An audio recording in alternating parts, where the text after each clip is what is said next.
Mesdames, Messieurs, encore une fois, bon début de week-end à nous tous. C'est par la ville de Goma, au Nord Kivu, que nous ouvrons cette édition du journal. Des vibrants hommages ont été rendus à 10 jeunes Congolais tués lors des manifestations anti-MONUSCO survenues récemment dans ces coins du pays. Des illustres compatriotes ont été enterrés au cimetière de Makao, en territoire de Nyiragongo. C'était au cours d'une cérémonie présidée par les vice-gouverneurs policiers du Nord Kivu, en présence des autorités locales et autres notables ainsi que de la population sur place, à en croire certains activistes de mouvements citoyens. La disparition de ces jeunes ne démoralise pas les manifestants pour qui le départ de la mission onusienne du sol congolais doit être une réalité.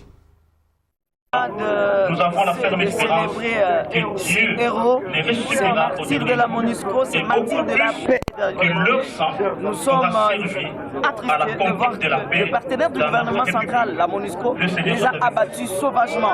C'est une manière pour nous de dire à la face du monde que dès que nous finissons à enterrer nos compatriotes, c'est le début du départ effectif de la MONUSCO, parce que les manifestations que nous allons commencer ne prendront fin que jusqu'au départ effectif de la MONUSCO. On ne peut pas accepter qu'une force qui a pour obligation de protéger la population, qui a pour obligation de donner la paix, qui commence à tuer la même population qu'elle est censée protéger. Il n'y a pas une lutte sans sacrifice.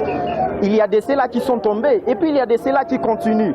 Ne soyez même pas étonnés que nous qui sommes ici pour honorer nos frères, pour enterrer nos frères, si même aujourd'hui moi je tombe, il y aura de ceux-là qui sont derrière moi qui doivent continuer la lutte. Donc que ces morts de nos frères, ne vous trompez pas que voilà, nous allons abandonner notre lutte. Nous allons continuer avec notre lutte jusqu'il y aura un retrait définitif des casques bleus des Nations Unies qui sont ici dans notre pays pendant plus de 22 ans avec un bilan très négatif. On a vécu 22 ans avec une mission, soi-disant une mission de paix, mais aujourd'hui, devant la face du monde, ils nous ont montré que c'est une mission criminelle. On n'a pas compris comment est-ce qu'une mission de paix pourrait arriver à assassiner plus de 31 personnes en Occident. Et maintenant, à Gomala, il y a 10 corps de nos frères dans ce cercueil. Il y a aussi 4 qui ont déjà enterrés dans les propres familles. Et c'est déjà trop. C'est déjà trop parce que devant la face du monde, nous comprenons maintenant que la MONUSCO n'était pas là pour sécuriser les Congolais, mais était là pour massacrer les Congolais. La Charte des Nations Unies parle de la sécurité des civils, mais nous on lance un appel aux Nations Unies. Les civils que vous voulez protéger ne veulent plus de votre protection. On a notre armée FARDC et notre police qui vont continuer à nous sécuriser sans vous. Sans la MONUSCO, le Congo sera en sécurité, parce qu'avec la MONUSCO, le Congo n'a jamais été en sécurité.